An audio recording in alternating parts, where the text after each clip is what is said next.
जब हम बात करते हैं चैप्टर 39 ऑफ गाइटन के मुतालिक जो कि पल्मोनरी सर्कुलेशन से रेलिवेंट है। First of all you need to understand कि हमारे लंग्स में दो टाइप्स ऑफ सर्कुलेशन एग्जिस्ट करती हैं। जो पहली सर्कुलेशन है ना और जो दूसरी सर्कुलेशन है उनकी कैरेक्टरिस्टिक्स डिफरेंट है। The first type is defined as a high pressure low flow circulation, जबकि जो दूसरी टाइप है वो एक low pressure high flow circulation है। जो high pressure low flow circulation है ना वो ब्रोंकियल आर्टरीज़ के ज़रिए होती है। ये bronchial arteries basically branch of करती हैं कहाँ से? थोरेसिक एओर्टा से। ये बात इंपॉर्टेंट है, पता होना चाहिए कि एओर्टा की किस पार्ट से थोरेसिक आर्टरीज़ ब्रांच ऑफ करती हैं। ये थोरेसिक आर्टरीज़ बेसिकली सप्लाई करती हैं लंग्स के सपोर्टिव कनेक्टिव टिश्यू को, ट्रेकिया को, ब्रोंकाइस को till the level of the terminal bronchioles. जो टर्मिनल ब्रोंक्यूल्स के बाद रेस्पिरेटरी ब्रोंक्यूल्स आते हैं उन्हें ये सप्लाई नहीं करती, राइट। और क्योंकि ये बेसिकली डीप टिश्यू को सप्लाई कर रही होती हैं, लंग के कनेक्टिव टिश्यू को जो कि डीपर पार्ट्स हैं, इसलिए ये ऑक्सीजनेट नहीं होती बिकॉज वो सेपरेटेड होती हैं एल्वियोलर एयर से बाय क्वाइट द मार्जिन। और ये ब्रोंकियल आर्टरीज डंप किधर होती हैं? अपने डीऑक्सीजनेटेड ब्लड को लेफ़्ट एट्रियम में डंप करती हैं, सही है।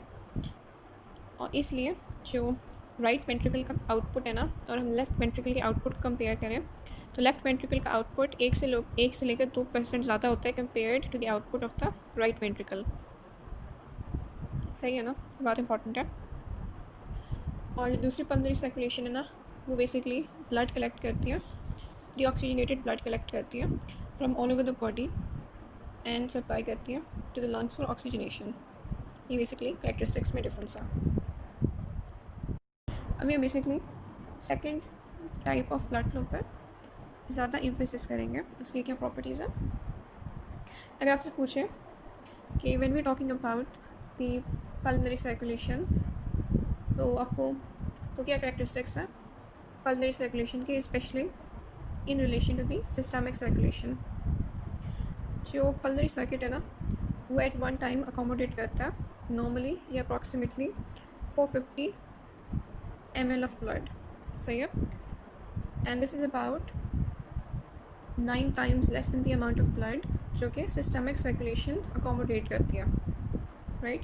यानी 450 into an ml of blood systemic circulation accommodate करती है, जबकि approximately 450 ml of blood pulmonary circulation accommodate करती है। प्रेशर्स है वो भी डिफरेंट है। इफ़ यू टॉक अबाउट जो लेफ़्ट एट्रियल प्रेशर है ना, जो सिस्टोलिक प्रेशर है ना दैट्स अबाउट 25, जबकि diastolic pressure as you might expect 0 को अप्रोच करता है। But if you talking about the mean systolic pulmonary arterial pressure वो तो 25 है, लेकिन जो mean diastolic pulmonary arterial pressure है ना वो जस्ट अबाउट 8 है। आप कंपेयर करें with the values for the systemic जो कि 100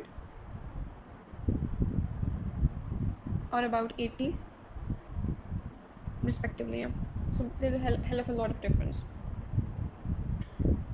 और इसमें भी अगर आप ड्रॉ करेंगे ना तो इनसे यूरो आता है, ये बात भी इंटरेस्टिंग है।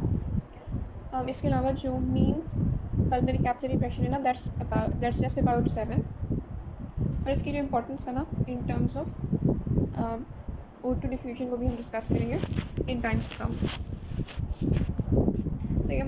लेकिन जो ब्लड फ्लो है ना through the lungs is essentially the same as the cardiac output, यानी 1 मिनट में 5 लीटर ब्लड एक एंड से एंटर होता है पल्मोनरी सर्कुलेशन के और दूसरे एंड से लीव करता है। और ये जो ब्लड फ्लो है कैसे अकोमोडेट होती है इतनी ज़्यादा, क्योंकि जनरली स्पीकिंग अगर आपका ब्लड फ्लो बढ़ गया है किसी वजह से, कार्डिक आउटपुट आपका बढ़ गया है, इसकी वजह से आपका पल्मोनरी ब्लड फ्लो भी बढ़ गया है। For example during heavy exercise तो आर्टीरियल प्रेशर पल्मोनरी सर्कुलेशन का नहीं बढ़ता। और ये इंपॉर्टेंट है क्यों? बिकॉज वरना workload right side of the heart पर बहुत ही बढ़ जाए ड्यूरिंग हैवी एक्सरसाइज। कैसे नहीं बढ़ता? क्योंकि जो नंबर ऑफ ओपन कैपिलरीज है ना वो बढ़ जाती है, जिससे वेस्कुलर रेजिस्टेंस कम होती है और साथ में कार्डियक कैपिलरीज है ना वो डिस्टेंड हो जाती हैं, उससे भी वास्कुलर रेजिस्टेंस गिरती है। थोड़ा बहुत आर्टीरियल प्रेशर में फ़र्क ज़रूर पड़ता है लेकिन वो बहुत ज़्यादा नहीं होता, सही है ना। और इससे ज़्यादा इंपॉर्टेंट जो हमने बात डिस्कस करनी थी वो ये है कि जो पल्मोनरी ब्लड फ्लो है वो किन फैक्टर्स पर डिपेंडेंट है, क्योंकि मैंने प्रीवियसली स्टेट किया कि जो कार्डिक आउटपुट है ना, which is the amount of blood flow through a particular section of the systemic circulation, is वो तकरीबन उतनी है। इसलिए वो फैक्टर्स जो कि बॉडी की कार्डिक आउटपुट को डिटर्मिन कर रहे हैं, वही फैक्टर्स पल्मोनरी ब्लड फ्लो को डिटर्मिन करेंगे। सही है। लेकिन लंग्स की बात, लंग्स के पास कैपेबिलिटी है कि वो ऑटोमेटिकली अपनी डिस्ट्रीब्यूशन, अपनी विद इन द लंग्स, यानी जो पल्मोनरी सर्कुलेशन में ब्लड फ्लो है ना, वो अप्रोप्रिएटली डिस्ट्रीब्यूट कर सकते हैं। यानी वो पार्ट्स ऑफ द लंग जहाँ एल्वियोलर वेंटिलेशन अच्छी है वहाँ ब्लड फ्लो ज़्यादा है, क्योंकि जहाँ एल्वियोलर वेंटिलेशन ज़्यादा है वहाँ ऑक्सीजन कंटेंट भी ज़्यादा है। वो पार्ट्स जहाँ एल्वियोलर वेंटिलेशन किसी भी वजह से अच्छी नहीं है, वहाँ ऑक्सीजन कंटेंट भी एल्वियोलस का कम होगा और वहाँ ब्लड फ्लो भी ऑटोमेटिकली कम हो जाएगी और ब्लड डाइवर्ट होगा उन सेगमेंट्स ऑफ लंग्स की तरफ जहाँ जो बेटर वेंटिलेटेड है।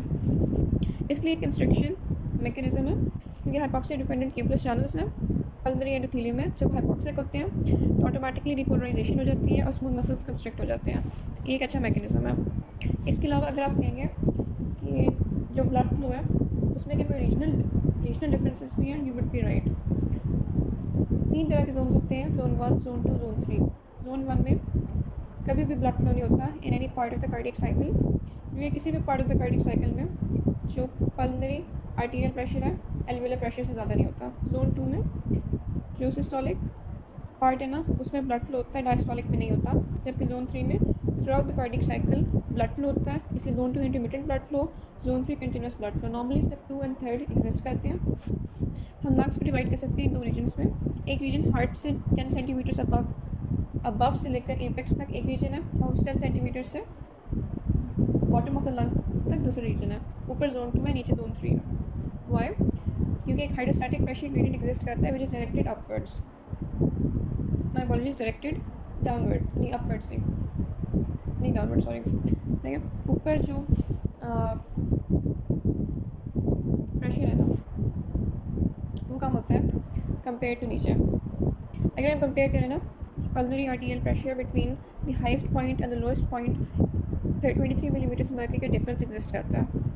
अगर हम eight the level of the heart देखें, ऊपर आपको मोस्ट पॉइंट में जो प्रेशर है ना वो 15 मिलीमीटर मर्क्यूरी कम है compared to the pressure at the level of the heart, जबकि जो लोएस्ट पॉइंट में 8 मिलीमीटर ऑफ मर्क्यूरी ज़्यादा है। इसलिए ऊपर जोन 2 एग्जिस्ट करता है, नीचे जोन 3 एग्जिस्ट करता है। क्योंकि 15 का डिक्रीज है ना, तो सिस्टोलिक में वहाँ 10 मिलीमीटर ऑफ मर्क्यूरी एग्जिस्ट करता है, जबकि डायस्टोलिक में -2। एल्वियोलर प्रेशर 0 होता है, कांस्टेंट होता है unless person has some sort of a disorder. इसलिए सिस्टोलिक 10 0 से ज़्यादा होता है और ये कैपिलरीज वगैरह खुली रहती हैं और सारा एक्सचेंज होता है, लेकिन डायस्टोलिक में नहीं हो सकता। नीचे on the other hand through out the cardiac cycle pulmonary arterial pressure ज़्यादा होता है, इसलिए through out the cycle exchange हो रही होती है। ये एक इंपॉर्टेंट कॉन्सेप्ट है।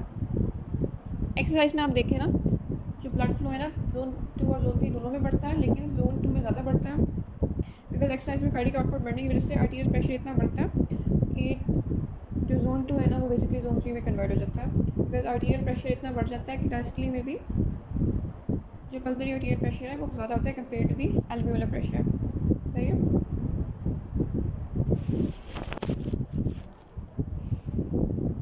इसके अलावा अगर हम बात करें, हमने जोन्स को डिस्कस किया, exercise, PO2, regional distribution, safety factor कि नॉर्मली एक एक्यूट सेफ्टी फैक्टर 21 एग्जिस्ट करता है, क्योंकि जो हाइड्रोस्टैटिक प्रेशर है ना वो 7 है, जो कोलॉइड ऑस्मोटिक प्रेशर है जिसकी कोशिश होती है कि फ्लूइड अंदर है वो 28 है। सही है। जो इंटरस्टिशियल फ्लूइड प्रेशर है वो अबाउट 8 है, जबकि जो इंटरस्टिशियल फ्लूइड कोलॉइड प्रेशर है वो अबाउट 14 है। तो कैपिलरी प्रेशर को कम से कम 28 तक जाना पड़ता है, तब जाकर एडीमा डेवलप होना शुरू होता है प्रॉपर्ली। इसलिए काफ़ी ज़्यादा सेफ्टी फैक्टर एग्जिस्ट करता है ना। जब लेफ्ट एट्रियल प्रेशर अबाउट 25 होता है, उसके कॉरस्पॉन्डेंट 28 होता है eight the level of the pulmonary capillaries का एडीमा डेवलप होता है, लेकिन जो क्रॉनिक है ना वो थोड़ा बहुत डिफरेंट होता है।